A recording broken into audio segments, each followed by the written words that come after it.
Hi, I'm Fitri Sani. Welcome to my YouTube channel. Assalamualaikum warahmatullahi wabarakatuh. Jumpa lagi dengan saya Fitriana Sani. Pada perkuliahan kali ini kita akan membahas tentang pengenalan sosiologi.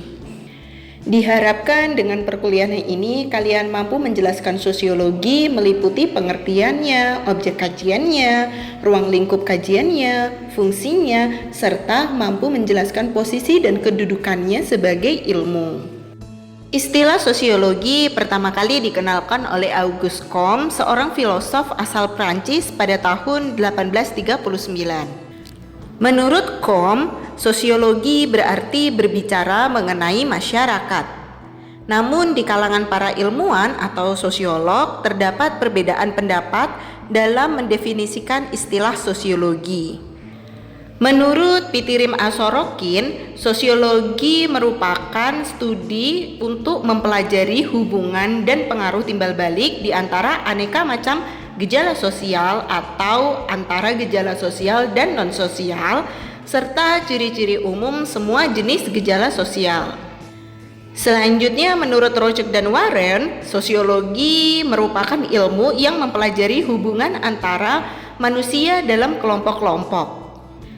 Kemudian Peter L. Berger mengemukakan bahwa sosiologi merupakan studi ilmiah mengenai hubungan antara masyarakat dan individu.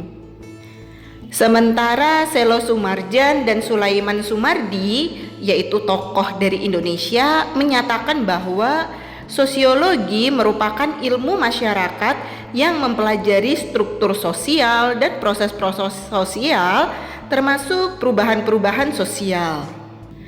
Dari berbagai pendapat tersebut dapat ditegaskan bahwa sosiologi adalah sebagai berikut. Pertama, ilmu yang mempelajari atau membicarakan tentang masyarakat meliputi gejala-gejala sosial, struktur sosial, dan perubahan sosial yang terjadi di dalam masyarakat. Kedua, sosiologi merupakan ilmu yang mempelajari jaringan hubungan antar manusia, baik manusia sebagai makhluk individu maupun sebagai makhluk sosial atau anggota masyarakat. Selanjutnya, objek kajian dari sosiologi. Sosiologi memiliki dua kelompok objek atau sasaran dalam kajiannya. Pertama, objek makrososiologi yang merupakan masyarakat, dan yang kedua, objek mikrososiologi yang merupakan jaringan hubungan antar manusia. Secara garis besar, masyarakat dapat ditelaah dari dua sudut, yaitu aspek struktur dan aspek dinamika. Struktur sosial merupakan keseluruhan jalinan antara unsur-unsur sosial yang pokok, yaitu kaidah-kaidah sosial, lembaga-lembaga sosial, kelompok sosial, serta lapisan sosial. Sedangkan yang dimaksud dengan dinamika masyarakat ialah apa yang sering disebut dengan proses sosial atau pengaruh timbal balik antara berbagai segi kehidupan bersama dan juga perubahan-perubahan sosial. Namun yang menjadi kajian utama dalam sosiologi ialah interaksi sosial karena menjadi dasar dalam proses sosial. Interaksi sosial merupakan hubungan-hubungan sosial yang dinamis, baik hubungan perorangan, hubungan antar kelompok, maupun hubungan antara seseorang dengan sekelompok manusia. Pembahasan selanjutnya mengenai kedudukan sosiologi sebagai ilmu pengetahuan. Sosiologi merupakan salah satu ilmu pengetahuan. Kenapa dikatakan demikian? Karena ia memenuhi unsur-unsur atau kriteria ilmu pengetahuan, yaitu pertama, merupakan pengetahuan, kedua, tersusun secara sistematis, ketiga, menggunakan pemikiran, dan yang keempat, dapat dikontrol secara kritis oleh orang lain atau umum. Selanjutnya, agar suatu ilmu dapat dikategorikan sebagai ilmu pengetahuan harus memenuhi 4 sifat, yaitu bersifat empiris, teoritis, kumulatif, dan non-etis. Sosiologi bersifat empiris karena didasarkan pada pengamatan dan penalaran. Selanjutnya, sosiologi bersifat teoritis karena selalu berusaha untuk menyusun abstraksi dari hasil-hasil observasi.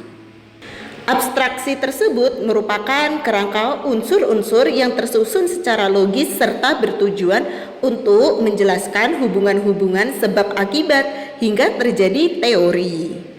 Kemudian sosiologi bersifat kumulatif karena teori-teori sosiologi dibentuk atas dasar teori-teori yang sudah ada dalam arti memperbaiki, memperluas, serta memperhalus teori-teori yang lama hingga menjadi baik atau dapat mencapai kesempurnaan. Dan sosiologi bersifat non-etis karena sosiologi hanya berusaha untuk mengembangkan dan menjelaskan masyarakat atau individu, bukan untuk menanyakan apakah masyarakat tertentu bermoral atau baik atau tidak. Sosiologi hanya menjelaskan perilaku sosial atau fakta sosial secara analitis. Selanjutnya, sebagai metode ilmiah, sosiologi memiliki konsep-konsep hipotesis-hipotesis, teori-teori, dan hukum-hukum. Konsep-konsep tersebut dimaksudkan sebagai generalisasi ide atau pikiran agar para ilmuwan dapat membuat deskripsi ilmiah dan menyusun konstruksi teori. Lebih dari itu, para ilmuwan dituntut pula untuk mengutamakan dan mengembangkan objektivitas ideal sebagai pengamanan pemikiran dan ketidaksadaran terhadap gejala-gejala yang rancu atau bias. Objektivitas di sini dimaksudkan sebagai suatu kesanggupan untuk mengamati keadaan sebagaimana adanya, bukan sebagaimana seharusnya. Dengan demikian, para ilmuwan dituntut untuk berupaya menghindari sikap berprasangka, menilai, dan terpengaruh oleh lingkungan. Sekian penjelasan dari saya, semoga bermanfaat. Wassalamualaikum warahmatullahi wabarakatuh.